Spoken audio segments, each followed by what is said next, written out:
ముందుగా అందరికీ నమస్కారం. నేను మీరాజు.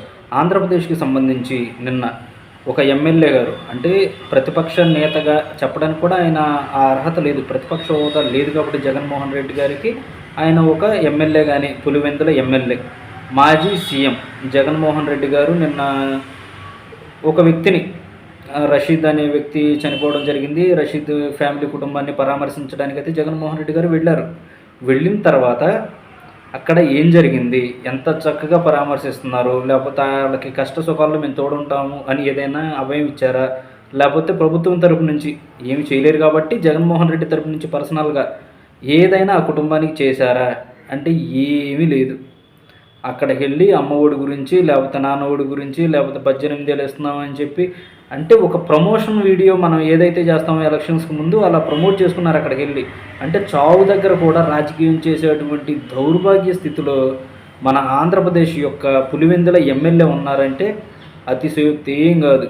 ఎందుకంటే ఆయన ఏ టైంలో పెట్టారో కానీ సైకో జగన్ అని చెప్పి ఆయన ఎగ్జాక్ట్గా మ్యాచ్ అయ్యేలాగానే ఆయన పనులు కానీ, లేకపోతే ఆయన క్యారెక్టర్ కానీ, ఆయన బిహేవియర్ కానీ మొత్తం ఎగ్జాక్ట్గా మ్యాచ్ అయ్యేలాగా ఆయన మ్యాచ్ చేసుకుంటారు. ఒకవేళ మ్యాచ్ అవ్వదని మనం అనుకుంటామేమో, ఆయన పిచ్చిదేమో కానీ ఆయనకి దాన్ని మ్యాచ్ చేసుకుంటారనమాట. ఆ సైకో అనే పదానికి కరెక్ట్గా మ్యాచ్ అయ్యేలా చేస్తారు ఆయన ఏది చేసిన.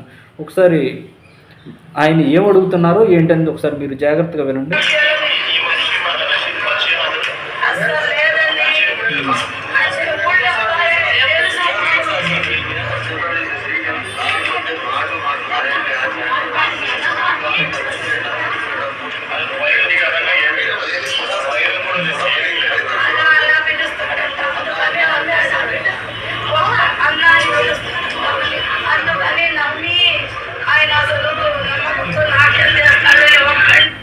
అది అర్థమైంది కదా ఏం చెప్తున్నారు.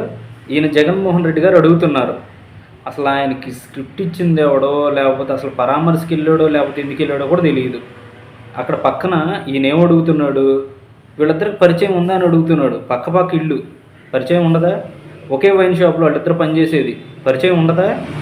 సరే ఆయన అడిగాడే అనుకో, పరిచయం ఉందండి, మరి పక్కన ఇళ్ళే కదా, పరిచయం లేకుండా ఎలా ఉంటుంది, తెల్లారి లేస్తే కలిసిమెలిసి తిరుగుతారు, మళ్ళీ ఒకవేళ ఇక్కడ కలవకపోయినా కానీ ఇద్దరు పనిచేసేది ఒకే వైన్ షాప్లో, అక్కడైనా కలుస్తారు కదా, కలవకుండా ఎలా ఉంటారు అని వాళ్ళ అమ్మ కూడా చెప్పాల.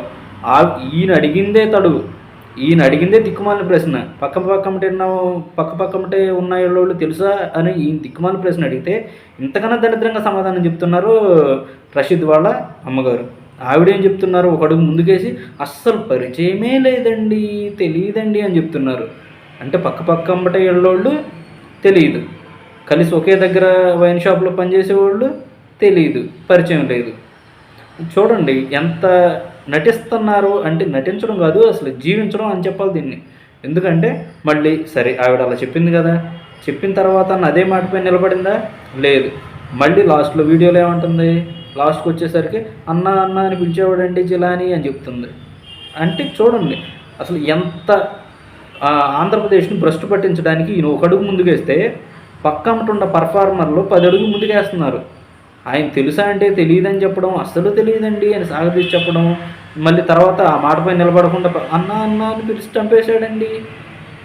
అంటే ఆంధ్రప్రదేశ్ ప్రజలని శవ రాజకీయాల పేరుతో మళ్ళీ వైసీపీ అధికారంలోకి రావాలి అన్న యోచనలో ఇంత దరిద్ర నికృష్ట నీచమైన రాజకీయాలు చేయడం ఆంధ్రప్రదేశ్లోనే కాదు, ఈ భారతదేశం ప్రపంచంలో కూడా ఎక్కడ ఉండవేమో ఇంత దరిద్రమైన రాజకీయాలు, ఇలాంటి శవ రాజకీయాలు ఒక జగన్మోహన్ రెడ్డికి తగ్గిపోతుందే తప్ప వేరు ఎవరికి తగ్గిపోదు అని చెప్పడంలో ఎలాంటి అతిశయోక్తి లేదు.